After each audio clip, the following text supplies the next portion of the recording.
ikunika ke ingqondo ethi ulwamkelo lomoya ongcwele i-prerequisite ukukhona.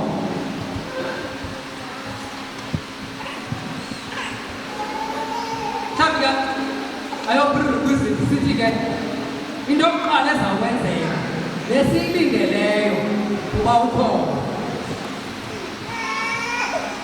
But ukukholwa oku kuyaqala from this text akwanelanga, because uyabuza apha ukhona nawamkela na umoya ongcwele mhlana kholwayo, which means aba bantu kungenzeka into yoba bekholwa benjalo but umoya ongcwele wona abakawamkeli.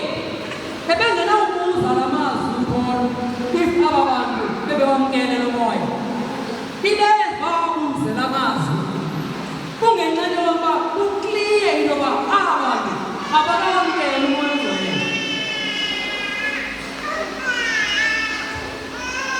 But ndithanda i-honesty yabo ke bayivula ithi impendulo yabo khabo asizwanga nokuzwa ukuba kukhona umoya ongcwele. Impendulo ithi khabo asizwanga nokuzwa, but aba bantu already bayakholwa. And ke xa uthetha ngokholo funeka uyi-understand into yoba ukholo luhamba nobhabhatizo, which means aba bantu they were indeed baptized kodwa bebhabhatiziwe benjalo nje. Kuyaqala into yoba into ebengekawayifumani ngumoya oyingcwele.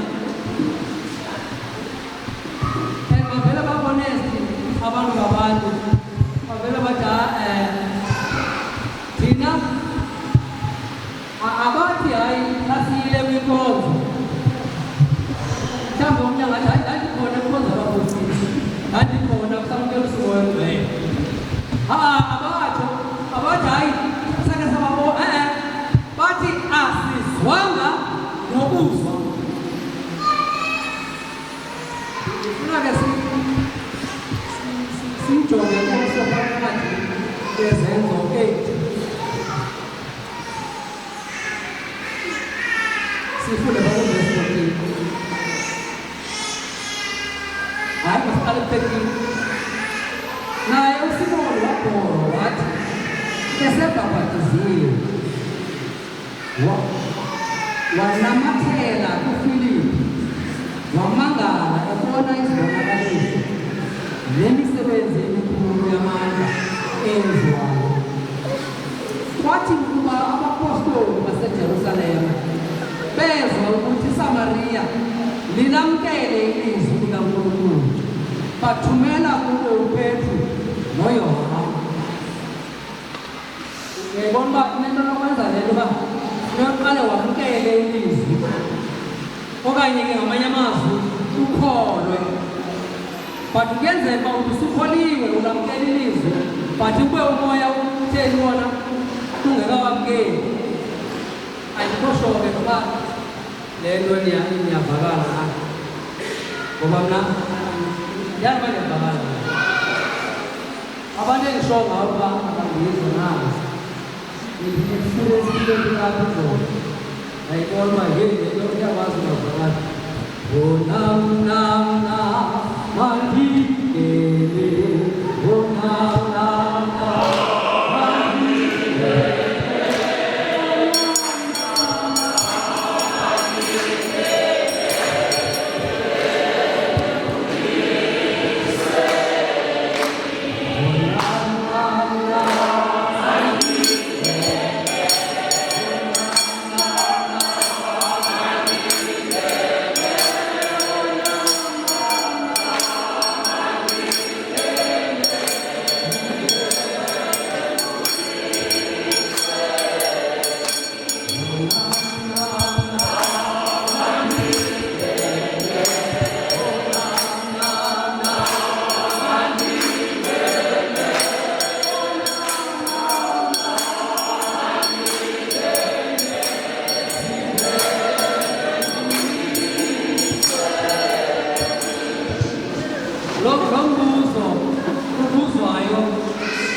umbuzo uzwa kuye naye ubani na ongaphakathi kwelona ukuba wakholwayo nje.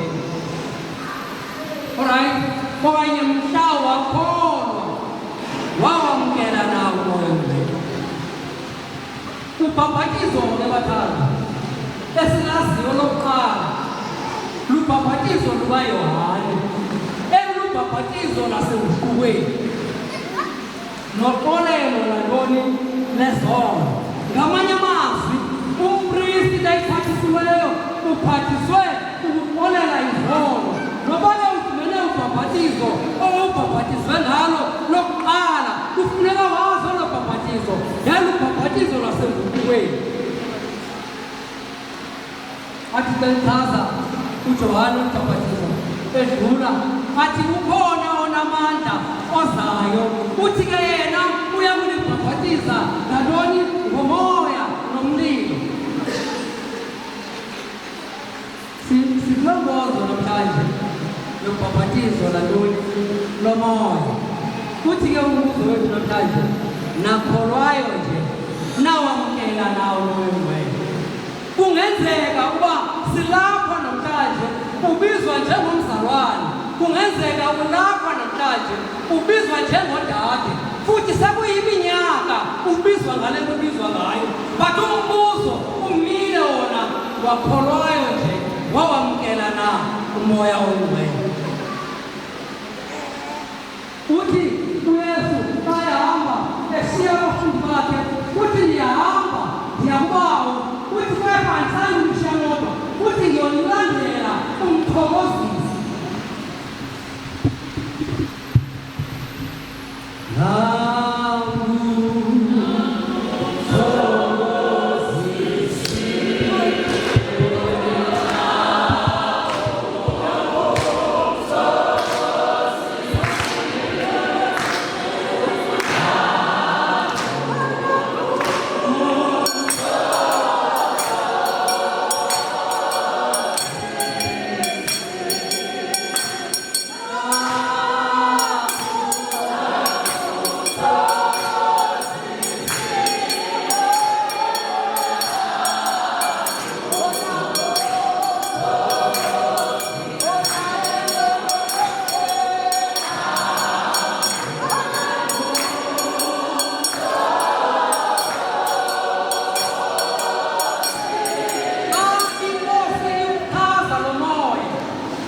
Abafundi bayo ithi ngiyawuphathela omnye umthokozisi. Ngamanye amazwi mthandwa, xa ungumuntu othi wamkele umoya omngcwele, wamkele umthokozisi ngaphakathi kwakho, ngamanye amazwi wofika endaweni abantu bayajabula ngoba wena uyicarrier yomthokozisi, because wena ngaphakathi kwakho uhleli umthokozisi. Haza umoya omngcwele ungenzeka ke bathanda ukudala silapha, kodwa sithi sawufika kuthiwa nansi inkunzi kaMilosi ifikile, kuwepha uyaziba bekhona uyahlala, uyaziba bekhona zizikhalo zizililo, abantu abonwabi, kodwa lo mntu uthi wamkele umoya omngcwele. Abe esithi uYesu umthokozisi. Ingaba ubukho bethu buyamthokozisa na omnye umfowenu? Xa umkele umoya omngcwele, into esiyilindeleyo ukuyibona, silindele ukubona ubudlelwane ngaphakathi kwabazalwane. Xa abantu bamkele umoya omngcwele, silindele ukubona amandla othando elawula ngaphakathi kwabo. Imake uva njani mama xa kukho umntu ongalaliyo ebusuku, uhlutshwa yile nto uba kukhulunywe kakubi ngaye? Uva njani mama? Kukho abantu abathi abasazi enkonzweni, babalekiswa yinto yoba kuthiwa kunalodade zelomzalwane, kunalobawo okhuluma kabuhlungu nabantu. Hayi, singajonge umthokozisi lomntu, because abantu abathokozi. Abantu wamkele umthokozisi, abantu badonseka because nebadonsayo kubantu ile comfort ingaphakathini kwakho xa ungumzalwane kwibandla labapostile abantu bakubona bayajabula ngoba donswa ngamandla othando olungaphakathini kwakho awusweli bantu sweli mlandeli because abantu othando ngaphakathini kwakho ngawo abantu awubina stress xa kufika ixesha lesibili ungazi ngoba uzawafumana amanani ngoba uthando olufakwe ngaphakathini kwakho lulo oludonsa abantu asisindisi bantu thina ongangena ukufundisa abantu bafundiswa uthando olufakwe ngaphakathini kwethu uthando olufakwe ngaphakathini kwethu lusenza ukuba sibaxolele abazali bethu lisenza sihlale ngalo lonke ixesha sinengqondo yokwamkela abantu sinenengqondo yokutyhalela abantu kude xa ebuza lombuzo ukhona ubuza lombuzo kubantu obviously sebekhona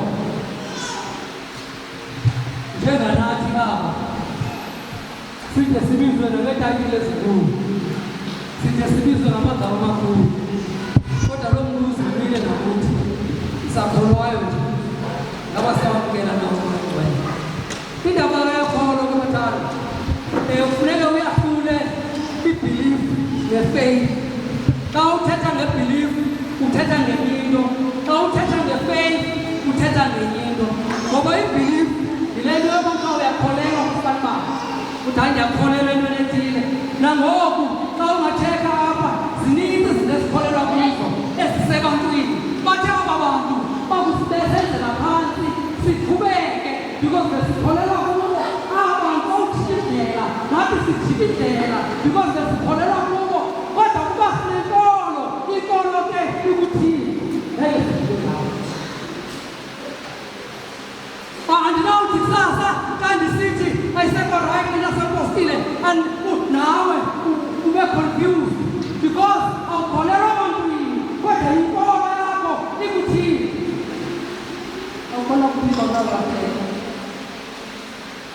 umehluko between the belief and faith xa ke une-faith sizibona nxa i-faith yakho ikukhaphelela kuthixo your faith draws you nearer to the people ngothixo hayi into yoba usuke ubhiliva abantu kodwa ulawula nguthixo ebulawulele ekubeni uba ubanakekela abantu xa umntu ke inkolo yakhe ikuthixo umbona ngendlela athanda ngayo abantu ngoba uthixo uthande lonke ihlabathi akho mntu uthixo angamthandiyo orayithi arongo olungileyo nongalunganga bathanda uthixo xa ke i-faith yakho ikuthixo sibona ngale ndlela olandelela ngayo abantu sibona ngale ndlela othanda ngayo abantu sibona ngale ndlela mzali wam iveni yakho ize yagoba phantsi ugcwalisa abantu uza nabesilindini ngoba uyayazi uba le nto wenzeli wena wenzela uba umkhulu ngabo abazawujabuliswa ngumsebenzi wakho omhle loo nto isixelela uba uthixo uyalawula ngaphakathi kwam ngobunomusa ngabantu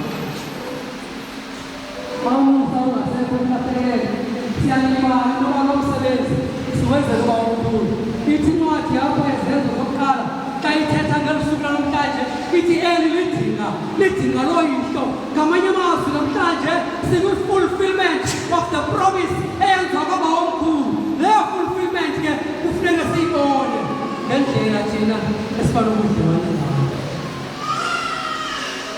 abantu abadala nabahlala kwiindawo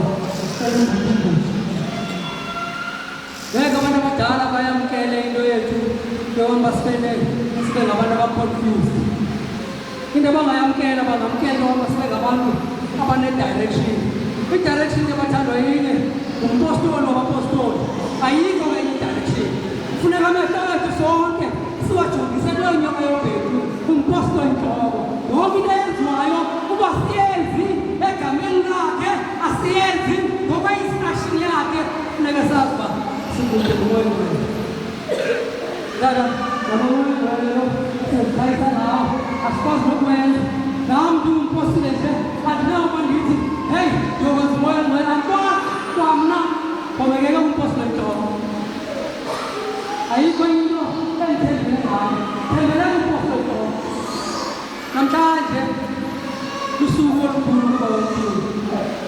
lusuku olukhulu ngaphakathi kwenu nani bathathu kufuneke ke sonke sizaliswe injabulo asivuke asifelwanga aphelanga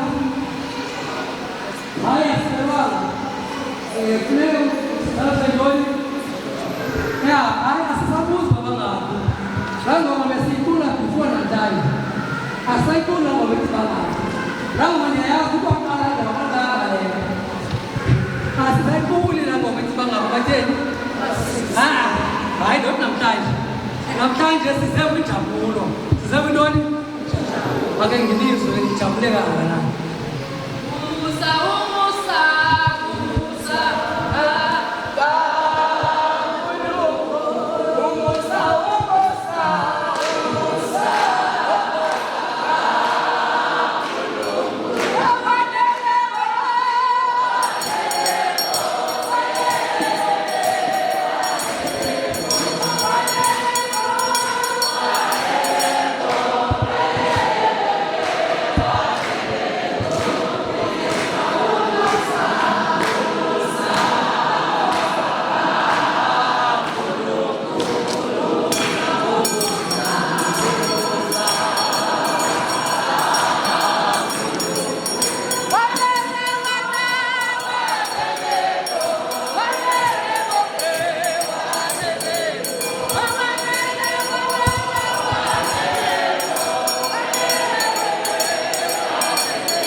ibalulekile ezimpilweni zomuntu wonke ophilayo. Akunam